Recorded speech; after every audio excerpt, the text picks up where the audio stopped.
Okay, Never Hike Alone 2, the latest Friday the 13th fan film by Wompstompfilms, continuing the story from Never Hike in the Snow and Never Hike Alone, and up to front, a very satisfying conclusion to the story. The beginning of it kind of takes place concurrently with parts of Never Hike Alone. We even see a little more of what happened with Kyle as he was getting away from Jason in this campsite he stumbles across after being wounded by Jason. We get to see more of the attack on the ambulance from a different perspective, and it's an interesting take. I really enjoyed the way they handled it, and we get to see more of why Tommy was jumpy when he opened the door and he's like telling them to hurry up because he's talking with the park ranger who found Kyle, and she goes in the car and Jason's in the car and kills her, and even though Jason kills her, Tommy doesn't see Jason killing her. You can see something's bothering him, that she's just not driving off and he wants to get out of there. It was really well done. Those scenes were expertly recreated.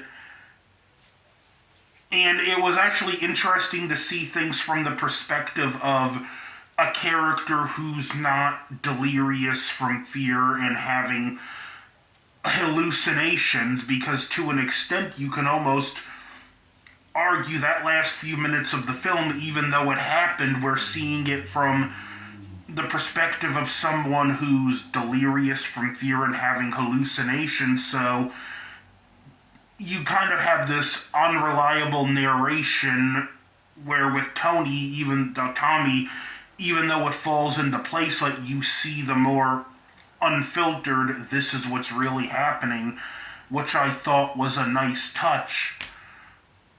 We meet Dr. Hill again, who was the mother of the victim from Never Hike in the Snow, and there was really great stuff with her. And I like the scene where she's talking to Tommy, and even though she knows his son is dead yet, she brings up legally he's not dead for 7 years, so she knows to get closure, for him to be declared dead, she's gonna have to wait 7 years before the government recognizes her son is dead. And it was like a nice little scene where Tommy's trying to comfort her, and she's kind of got that kind of not vindictive, but that's what they keep telling me attitude. But of course, she doesn't know his past and that he's experienced loss before, let alone they both experienced loss at the hand of the same man. Sheriff Rick is back, and I love this character. He was a lot of fun. And this is the one area where if I had to find one thing to nitpick this movie about, it would really be Tommy and Rick had such great on-screen chemistry.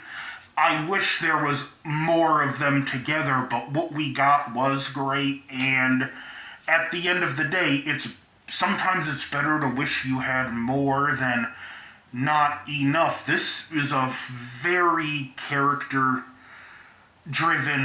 movie.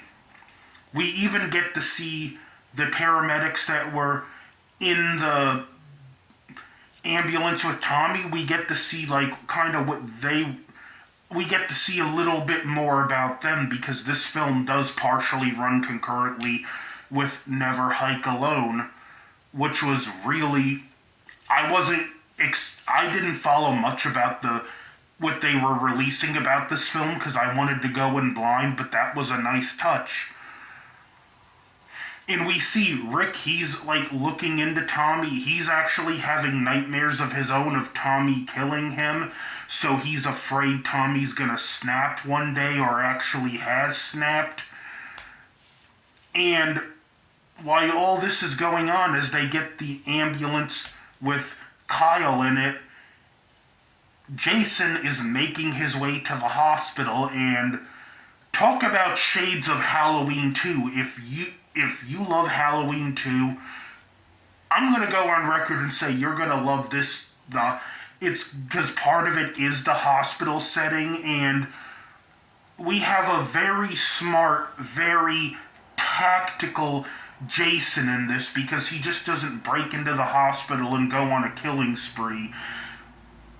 He actually starts disabling vehicles so people can't get away.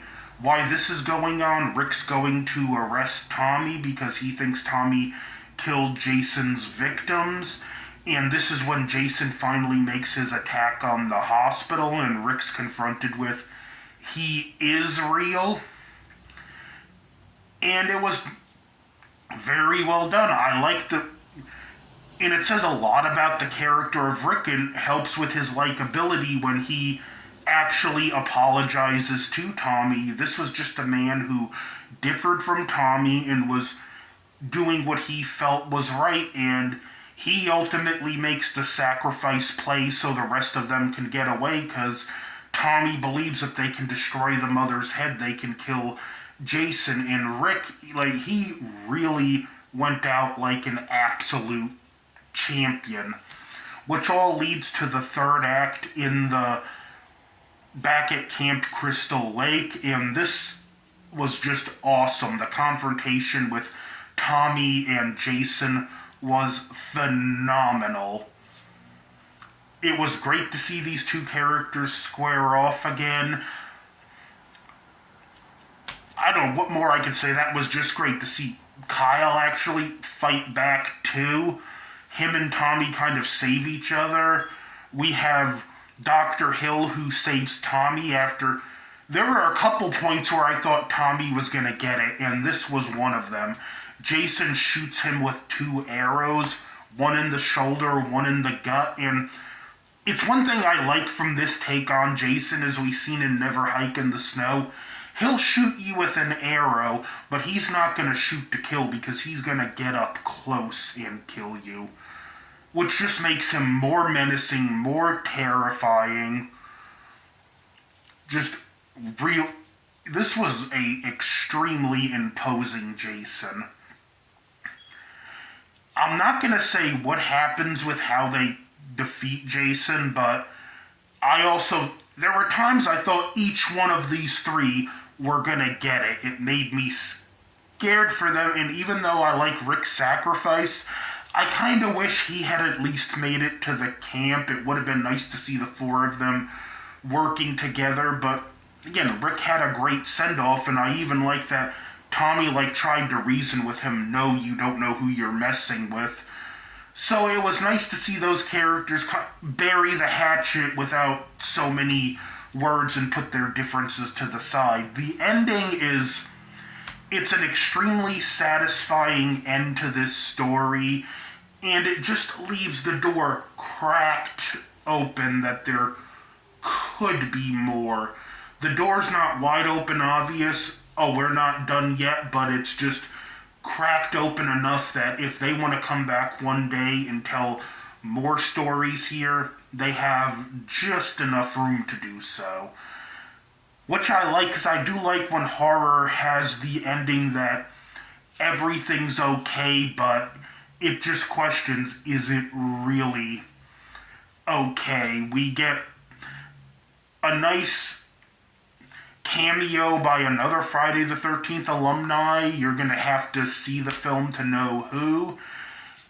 I give Never Hike in the Snow a very high recommend. The entire Womp Stomp film hit it out of the park. Vincent DeSantis hit it out of the park. This film is really... We've already seen how good Womp Stomp can stretch a budget.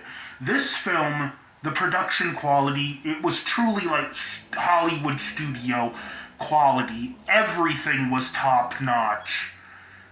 And I can't wait to see what they do next. As much as I'd like to see them do another Friday the 13th, I want to see them do something original that they can actually make money off of, because of the laws involving fan films and whatnot. You can't really make money off of them. So it would be nice to do see them do something where they can really earn an actual profit for their hard work, which again, it's another thing I like. They're doing these films where they can't make money off of. These people are making these films for the passion, but I do want to see more from them because this is a great little independent studio. These are talented filmmakers. These are a solid team, and I'm a fan of them for life. I can't wait to see whatever they do next. Whatever it is, I'm gonna watch it. So, Never Hike Alone 2, high recommend. Don't forget to like, share, comment, subscribe. Over and out.